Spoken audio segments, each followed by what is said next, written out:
ఓం శాంతి. మురళీ రవళి. ఈరోజుటి మురళీలోని కొన్ని మధుర మహావాక్యాలు. తేదీ 12/12/2024. బాబా చెప్తున్నారు, మధురమైన పిల్లలు, ఈ చదువును ఏదైతే తండ్రి చదివిస్తారో అందులో అపారమైన సంపాదన ఉంది. కావున ఈ చదువును బాగా చదువుకుంటూ ఉండండి. బుద్ధిరూపీ లింక్ ఎప్పుడూ తెగిపోకూడదు. వర్తమాన వినాశకాలములో విపరీత బుద్ధి ఉన్నవారికి జ్ఞానము ఏమీ అర్థము కాదు. ఇప్పుడు వినాశకాలము సమీపముగా ఉంది అని మీరు విపరీత బుద్ధి గలవారికి చెప్తే వారికి నవ్వు వస్తుంది. ఆత్మీక తండ్రి అయిన శివబాబా ఎప్పుడూ సంగమయుగములోనే కూర్చొని ఉండరు కదా. పావనముగా తయారు చేయటము తండ్రి డ్యూటీ. మీరు పావనముగా అయిపోతే ఈ పాత ప్రపంచము వినాశనమైపోతుంది, కొత్తది వస్తుంది. ఈ యుద్ధము వినాశనము కొరకు జరిగే యుద్ధము. మీరు దేవతలుగా అయితే మళ్ళీ ఈ కలియుగ చీచీ సృష్టిపైకి రానే రారు. ఆత్మిక తండ్రి కూర్చొని ఆత్మిక పిల్లలకు అర్థము చేయిస్తారు. తండ్రి మిమ్మల్ని వివేకవంతులుగా తయారు చేశారు. మాయా రావణుడు అవివేకులుగా చేసేస్తాడు. కొత్త సృష్టి స్థాపన జరగవలసి వచ్చినప్పుడు తండ్రి తప్పకుండా రావాల్సిందే. బ్రహ్మ ద్వారా స్థాపన, విష్ణువు ద్వారా పాలన, శంకరుని ద్వారా వినాశనము జరుగుతుంది. ఈ త్రిమూర్తులకు రచయిత నిరాకారుడైన శివబాబా ఒక్కరే. వారు చేయువారు మరియు చేయించేవారు కూడా. తండ్రి ఈ సంగమయుగంలోనే వస్తారు. ఇక్కడే పరివర్తన జరుగుతుంది. దేవీ దేవతా ధర్మస్థాపన సమయంలో మిగతా అన్ని ధర్మాలు వినాశనమైపోతాయి. భగవద్గీతలో చాలా మంచి మంచి జ్ఞానయుక్త పదాలు ఉన్నాయి. కానీ వాటిని పిల్లలైన మీరు మాత్రమే అర్థము చేసుకోగలరు. వినాశకాలములో విపరీత బుద్ధి కలవారు ఎప్పుడూ తండ్రిపై ప్రీతి బుద్ధిని కలిగి ఉండరు. వినాశనమైతే ఈ సమయంలోనే జరగాలి. పిల్లలైన మీరు తండ్రికి మీ వద్ద ఉన్న పాతవాటిని ఇవ్వండి. తండ్రి మీకు బదులుగా అన్నీ కొత్తవే ఇస్తారు.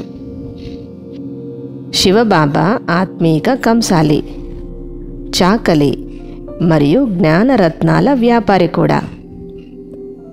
ఈ చదువులో ఎంతో లాభము ఉంది.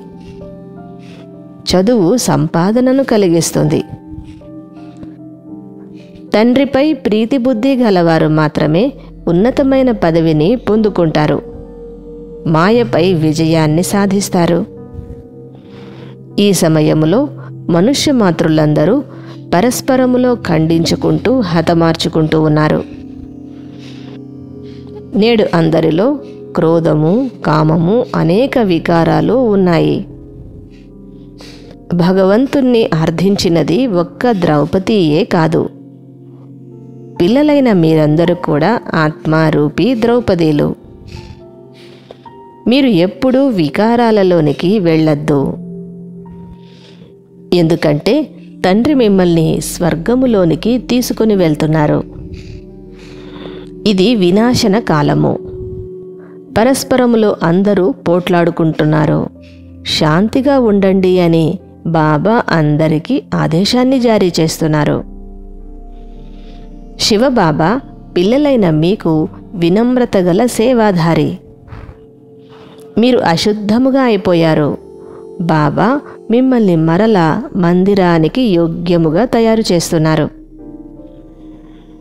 ఇప్పుడు ఇది సంగమయుగము. కొత్త ప్రపంచ స్థాపన జరుగుతూ ఉంది. సత్యయుగములో చాలా తక్కువ మంది మనుషులే ఉంటారు. ఇది మనుష్య సృష్టి రూపి తలక్రిందులుగా ఉన్న వృక్షము. ఈ కల్పవృక్షపు జ్ఞానము మీకు బాగా ఉన్నది. ఇతర వృక్షాల జ్ఞానము చాలా సహజము. వృక్షాల గురించిన జ్ఞానము అందరి వద్ద చాలానే ఉంది.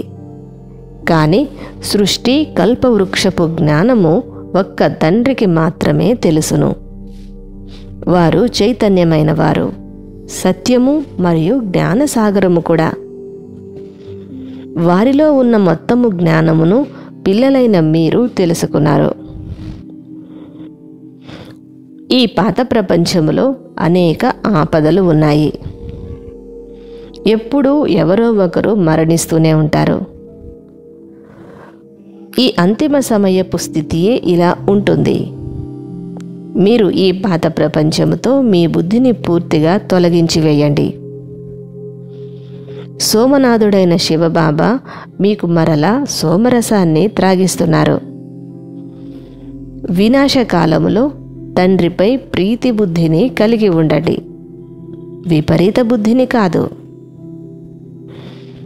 స్వయములో జ్ఞానరత్నాలను ధారణ చేసి రూపము మరియు సుగంధము గలవారిగా కావాలి. జ్ఞానరత్నాల ద్వారా విశ్వరాజ్య అధికారపు లాటరీని తీసుకోవాలి. ఈ వినాశకాలములో తండ్రిపై ప్రీతిని ఉంచి ఒక్కరి స్మృతిలోనే ఉండాలి. అంతిమ సమయములో పశ్చాత్తాపపడవలసి వచ్చే ఏ కర్మలు చేయకూడదు. వరదానము: సదా స్నేహులుగా అయ్యి ఎగిరే కళ అనే వరదానాన్ని ప్రాప్తి చేసుకునే నిశ్చిత విజయి నిశ్చింత భవ. స్నేహి పిల్లలకు బాప్ దాదా ద్వారా ఎగిరే కళ అనే వరదానము లభిస్తుంది. ఎగిరే కళ ద్వారా క్షణములో బాప్ దాదా వద్దకు చేరుకున్నట్లయితే ఏ రూపములో వచ్చిన మాయ అయినా మిమ్మల్ని తాకను కూడా తాకలేదు. పరమాత్మ ఛత్రఛాయ లోపలకు మాయ నీడ కూడా రాదు. స్నేహము శ్రమను మనోరంజనములోనికి పరివర్తన చేసేస్తుంది. స్నేహము ప్రతి కర్మలో నిశ్చితమైన విజయీ స్థితిని అనుభవము చేయిస్తుంది.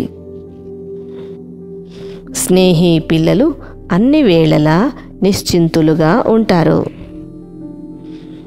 స్లోగన్: ఇదేమీ కొత్తది కాదు అనే స్మృతి ద్వారా సదా అచలముగా ఉన్నట్లయితే సంతోషములో నాట్యము చేస్తూ ఉంటారు.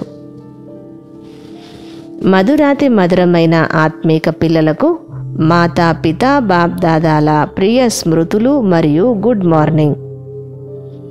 ఆత్మీక పిల్లలకు ఆత్మీక తండ్రి నమస్తే.